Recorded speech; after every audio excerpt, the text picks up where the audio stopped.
مساء الخير بنات، كيفكم؟ ان شاء الله تكونون بأتم صحة وعافية وانتم تشوفون فلوق اليوم ان شاء الله بإذن الله راح نكمل سلسلة مشترياتي من شي ان الجزء الثاني. قبل لا نبدأ الفلوق لا تنسون انكم تشتركون في القناة، تفعلون زر الجرس وتحطون لايك. ويلا ما راح اطول عليكم. المقدمة طبعا هذه بصورها لكم ان شاء الله بإذن الله بعد ما اخلص الجزئين هذه. لا تنسون انكم تحضرون مشروبكم المفضل، ويلا نبدأ الجزء الثاني من مشترياتي من شي ان. حبيبي اللي بحبه لا تحكمون بسرعة. شايفين شكل الملاية؟ أول ما جبتها أختي قالت هذه مو حقتك كبار، هذه حقت صغار. قلت لها إلا والله مرة حلوة. بوريكم صور هي على جنب تشوفونها، تجنن مرة حلوة. أنا هذه ترى الملايات هي اللي قلت الحين جابوها، وقبل العيد كانت الملايات اللي اخترتها مو حلوة وكذا، مع انها حلوة كانت هذيك، بس يعني انا احب الاشياء اللي كذا اصفر والوان كثيرة كثيرة كثيرة. احب مرة احب. اخذت كم ملاية، يعني قشيت ملايات شيء اللي تكون كذا، عرفتوا؟ برجعها في حقها عشان احافظ عليها. مو دحين شويه لان تعبت انا واقفه. اخر شيء بوريكم كل شيء، يعني اخر شيء بوريكم شيء اتوقع يسعد اي شخص في الدنيا. الاكواب، انا احب الاكواب. هذا شكل الستاره الاخير، هذه حسها ناعمه مره، ناعمه نعومتها يعني اتوقع واضحه في الفيديو.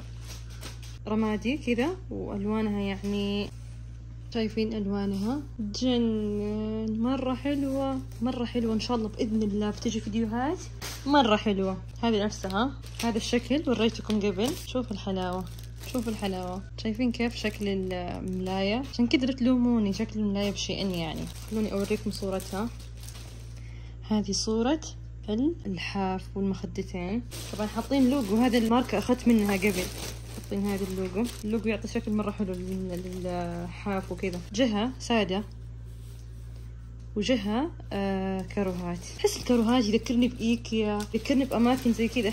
أحسه يعني الكاروهات من الأثاث اللي يكون يعني أحسه أثاث ما أدري، بس أحب الكاروهات صراحة، مرة أحب الكاروهات، فخم مرة حلو. طبعا شفتوا قطن الملاية اللي أول الكاروهات اللي هي نفس اللون، أخذتها مع الملاية هذه اللي شفتوها.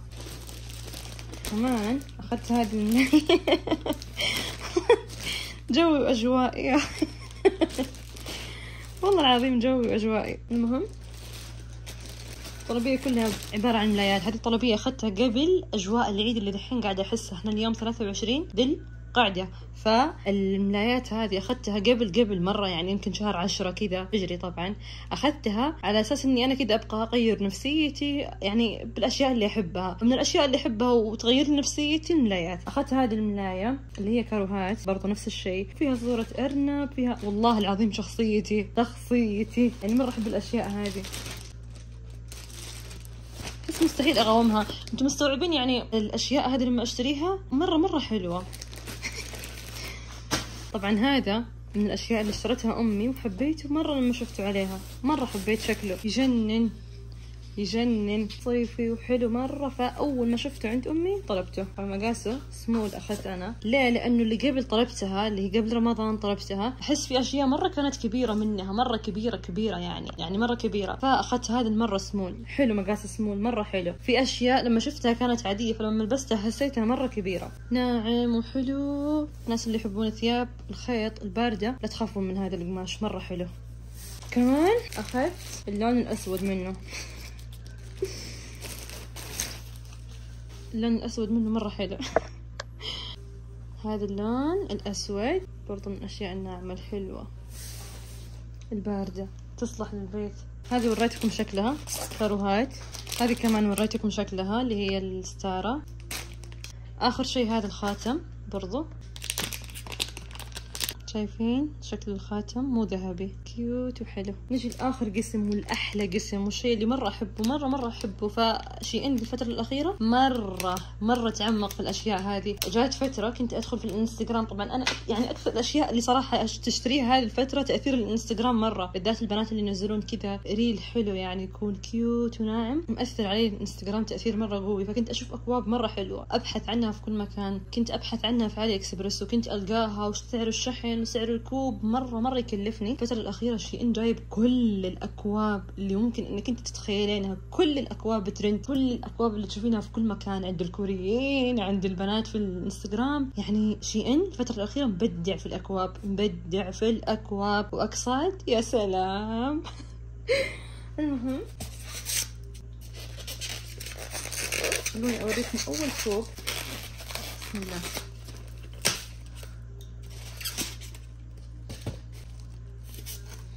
بسم الله. صار ما ينكسر. بس هذا الكوب الأول أخذته للقهوة، أحسه مرة مع غرفتي يعني جاي مع ألوان غرفتي، فأخذته للقهوة يعني وكذا مرة حلو. أنا أحب أشرب القهوة في أكواب زي كذا، ما أحب أشرب القهوة يعني في أكواب عادية. كل يوم أتفنن بكوب مو ثابت. بسم الله. المهم هذا هو الكوب، تحطينه على الطاولة كذا وشكله مرة حلو. بسم الله. نجي الكرتون الثاني. طبعا هذا قصته قصة. هذا الكرتون من الأشياء اللي كنت بطلبها على أساس إنها زبالة. أخذت أتوقع هذا سعره 24 شيء زي كذا، مرة كان رخيص، في 30 في 20 ماني عارفة. قلت زبالة وكذا، الله يكرمكم يعني ويكرم كل من يسمع يعني. أخذتها على أساس إنها زبالة، ولما جاتني كذا صغيرة. أخواتي قالوا تجنن مرة حلوة استفيدي منها، يعني حطي فيها قطن، حطي فيها أي شيء ثاني، مو شرط تكون يعني زبالة. أتوقع سعرها منها 74 بس شكلها مرة كان حلو الزبالة يعني، الله يكرمكم. المهم ما بشوف عاد شو أحط فيها. أنا أول خيار جاء في عقلي لما قالوا أخواتي حطي فيها قطن، قلت لا، حط فيها كبسولات القهوة. خلاص يصير أخذ الكبسولات من هنا ويصير شكلها أصلا جاي مع الغرفة، يعني استخدم كبسولات القهوة فيها، شكلها مرة حلو. هذا الكوب اللي يموت، اخذت منه بيجامه كمان، فان شاء الله باذن الله بطقم واصور ريل في الانستغرام. اللي مو متابعني في الانستا فاتوا. اموت في الاكواب، انا مريضة اكواب، اموت فيها. شايفين الشكل يجنن مرة حلو. نجي للكوب اللي يموت اخر فقرة من الكرتون هذا مرة حلو، اللي هي الاكواب. انا احب الاكواب صراحة. هذا خلوني اوريكم شكله يجنن، نفس الكوب اللي سويت فيه عصير برتقال دحين، بس الحلو فيه انه اكبر. شايفين كيف؟ ومعاه هذا الغطاء، ومعاه هذا المصاص اللي هو شفاف يعني. احافظ على المصاص عشان ما ينكسر، دائما المصاصات هذه تنكسر معي. خلوني اوريكم. بسم الله. واستمتعوا بقهوة باردة مرة لذيذة مرة لذيذة. عصير قهوة أي شيء، أنا أحب الأكواب صراحة، أموت فيها يعني. نسيت العصير. انتعاش الصيف. الحلو صراحة في تغليفهم إنهم يجيبوا لك الشيء يعني الأشياء القزاز كلها بفلين عشان ما تنكسر توصلك سليمة. من الأشياء الحلوة، من الأشياء اللي حبيتها من عندهم كمان اللي هو علبة المناديل هذه، قزاز صح بس حلوة صراحة يعني. أحس هذه الأشياء الحين دي الفترة طالعة ترند هذه الأشكال اللي كذا، فلقيت علبة مناديل منها وأخذتها للمناديل. في هنا تحت غطا تغطين فيها المناديل عشان ما تطيح من تحت وبس. طبعا بحافظ عليها بالفلين دي الفترة لين ما استخدم هذه العلبة ان شاء الله باذن الله للمناديل. شايفين الحلاوة في الاكواب. اخذت هذا الكوب صراحة شيئين يعني صاير حلو وبمتناول الجميع يعني. الاقساط صراحة ميسرة الدفع صراحة، طرق الدفع يعني يخليني اشتري منه يعني على راحتي ومزاجي. كيف اركب هذه؟ ماني عارفة، اركبها بعدين ان شاء الله. اتوقع كذا بس خلوني اوريكم شكل الغطاء يعني الشكل فوق كذا قدام. خلوني اوريكم كذا. شايفين؟ لازم اركبها واصلحها زين عشان شايفين جمال الكوب يجنن مرة حلو. هذا من الاكواب اللي احسها صيفية مرة تحطين فيها عصير، تحطين فيها قهوة، يجنن. اللي بيشرب فيه قهوة بيشبع كميته مرة كبيرة يعني إذا بتعبين الكوب كله قهوة. تخيلوا الطلبية هذه على قد ما إنها كانت حلوة، على قد ما إني كنت كل مرة أسوي فيها قهوة أقول نفسي أطلع كوب من هذه الأكواب اللي تفتح النفس وأسوي فيها قهوة كذا عشان كوب جديد كذا أبغى أستمتع فيه. أقول لا، لازم أصور للناس اللي في اليوتيوب، الناس اللي أحبها، وبعدين يعني أستخدمها. لازم أول شيء أصور لكم، أشارككم الشيء جديد وحلو، وبعدين أنا أستخدمه صراحة. فشايفين شكل الكوب يجنن مرة حلو يجنن يموت. المصاص ما ادري معاه، ما اتوقع انه معاه بس اشوف. هذا من احلى الاكواب اللي وصلتني، يموت بوريكم وانتم احكموا.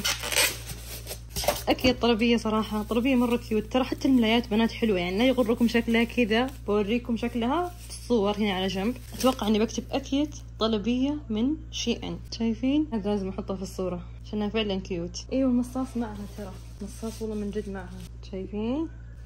واو تموت. هذه لازم احنطها عشان ما تنكسر هذا برضو من الأكواب الحلوة، من الأكواب اللي حبيتها صراحة، صورة الدب هذه اللي جوا بس كذا كيوت وحلو. طبعا هذا أتوقع سعره يعني رخيص وكيوت يعني. شايفين كيف هذا المج تستخدمينه يعني إذا كنتي مسافرة، أو إذا كنتي تمشين مثلا تسوين رياضة، أو إذا كنتي مثلا حابة تشربين قهوة فيه، أو إذا إنك تروحين مكان عام ونفسك كذا تسوين قهوة لك يعني باردة فتسوين قهوة، وأحسن من إنك تشترين قهوة، أحسن من إنك تشترين قهوة من محل سعر الكوب وسعر مكونات القهوة كاملة. أخذت هذا المج يجنن، طبعا أسود مطفي، مرة حلو مرة حلو مرة حلو. أموت في الأكواب، لا حد يلومني في التعليقات ويقول لي أكواب كثيرة ملايات كثيرة، أموت في الأشياء هذه، أنا عندي هوس في هذه الأشياء يعني، فلا حد يلومني فيها أبدا. أخذت هذا الكوب للشاهي، الاسترخاء، شاهي العصرية كذا، الشمس داخلة على غرفتك. الشمس داخلة على غرفتك تشربين فيه شاهي نعناع يعني، اللي هو مرة حلوة صراحة. أخذت هذه الملصقات برضو من الأشياء اللي أتوقع إنها قهوة وأشياء زي كذا يعني. أنا صراحة الملصقات أحس إني أخذت الأشياء اللي هي مثلني أكثر يعني. آخر شيء في الطلبية أخذت هذا الخاتم، وأخذت هذا حق ستارة كمان. طبعا أخذت الحلاوة هذه، هذا الكوب، أخذت هذا الكوب مرة حلو يجنن. طبعا هذا نفس فكرة علبة المناديل يعني. خلاص أخيرا بفتك من الكرتون، خلاص أحس إني طفشت من الكرتون. الجزء الأخير من نفس الطلبية. طبعا هذه شفتوا الملاية اللي قبل قلت لكم مرة حلوة واللحاف وكذا، وقلت لكم إنها يعني ينباع كل شيء لحاله يعني منها، سعر القطع حق المخدة غير، وسعر كل شيء له سعر. أخذتها صراحة لأنها مرة حلوة. هذا شكل ستارة. أول شيء بوريكم الثوب هذا، من الأشياء اللي أخذتها والله العظيم كنت خايفة منها إنها مو حلوة يعني، لأنه ترى أحسه حق بحر وكذا صيفي، بس كذا حسيته غريب، حسيته فستان، فقلت يمكن من أكثر الأشياء اللي بستهلكها في البيت، أحسها من ثياب البيت الكيوت المرتبة الحلوة اللي يعني تجلسين في البيت بشكل مرة حلو. هذا الثوب يجنن وبارد وحلو، ما تعرفين تصنفين هو ثوب هو فستان، بس إن شاء الله بإذن الله متأكدة إني بستهلك كثير في البيت، لأنه شيء ناعم وحلو مرة حلو مرة حلو، فضفاض وصيفي وبارد مرة. أخذت هذا الشكل، عن الكم يجي كذا، مو يعني مو قصير ولا طويل يعني، كم نص ونص. من تحت كسر، أنا أحب الأشياء اللي تكون من تحت كذا يعني واسع، أنا أحب الأشياء اللي تكون كذا من تحت جايب قصة كسر يعني، بالأطراف تكون كسر، أحس كذا يعطي شكل الثوب مرة حلو. هنا في هذه الرسمة اللي هي طرف الأكمام زي ما انتم شايفين، مرتب وحلو مرة حلو حلو حلو مرة. أهم شيء بارد وصيفي وقماشه مرة حلو. أخذت هذا الاستشوار للشعر، نفس الشيء الطالع دحين والترند، اللي هي حسه يعني زي السيراميك، قريب من السيراميك، من الأشياء اللي تطرح الشعر بدون يعني بدون صوت وكذا، عرفتوا؟ والحلو فيه صراحة إنه نفس أفياشنا. التعليقات كانت كلها تمدح هذا المنتج، كل التعليقات كانوا يمدحونه إنه مرة حلو. أخذت هذا، أتوقع هذا من أكثر الأشياء الترند هذه الفترة يعني، زي السيراميك هو. بحافظ عليه بكرتونه. هذه للماتشا، أنا عندي ماتشا صراحة، فكنت لما أخفق الماتشا كنت أخفقها بالمكسر اللي هو العادي، الجهاز اللي نستخدم فيه الكابتشينو وكذا. جبت هذه بما أن لقيتها في شيئين للماتشا، والناس يستخدمونها للماتش. المهم يعني هي حلوة صراحة، تحسونها كذا شيء من الطبيعة. المهم مرة حلوة، سعرها رخيص، فأخذتها للماتشا. برضو هذا الشيء من الولاطة حق الرمي حقت المفرش حق السرير، هذا اللون. بنات هذه مرة حلوة، لو تاخذون منها المقاس الصح مرة حلوة. هذه للستاير، الحلو فيها بنات انك تصغرينها وتكبرينها على حسب الشيء اللي انتي تبغينه، عرفتوا؟ جبتها للستاير. جبت هذا اللي هو برضو المخدة اتوقع كان الوحدة سعرها 20 ريال. اخر شيء ساعة، خلوني افتحها معكم. مو اخر شيء طبعا، اكيد مو اخر شيء يعني، بس قصدي الاكسسوارات هذا اخر شيء. اخذت هذه الساعة تجنن. طبعا الساعات لما تكون كذا صغيرة يعني مرة تعطي شكل حلو ليدك. أنا أحب الساعات اللي تكون كذا صغير، الحبل حقها نفسه صغير، تكون جلد، تجنن بنات، تعطي شكل مرة حلو ليدك يعني، أحسها أحلى من الساعات الكبيرة الجلد. أخذت هذه صارت تناسب غرفتي مرة، فأخذتها. طبعا تعلقينها، تحطين عليها يعني أشياء حابة تحطين لها شمعة وكذا، فبستخدمها ان شاء الله باذن الله. اخذت هذه الستاره، هذه الستاره من الاشياء اللي مره حلوه، طرفها دانتيل من فوق مخططه كذا، تجنن، بالذات مع غرفتي جايه مره حلوه. شايفين كيف شكلها؟ جنن، مرة حلوة مرة حلوة مرة حلوة مرة حلوة. ان شاء الله بإذن الله احطها تشوفون شكلها. هذه منها ثنتين. طول الفلوق عشان ما يكون طويل اكثر من كذا. اخذت هذا الشكل.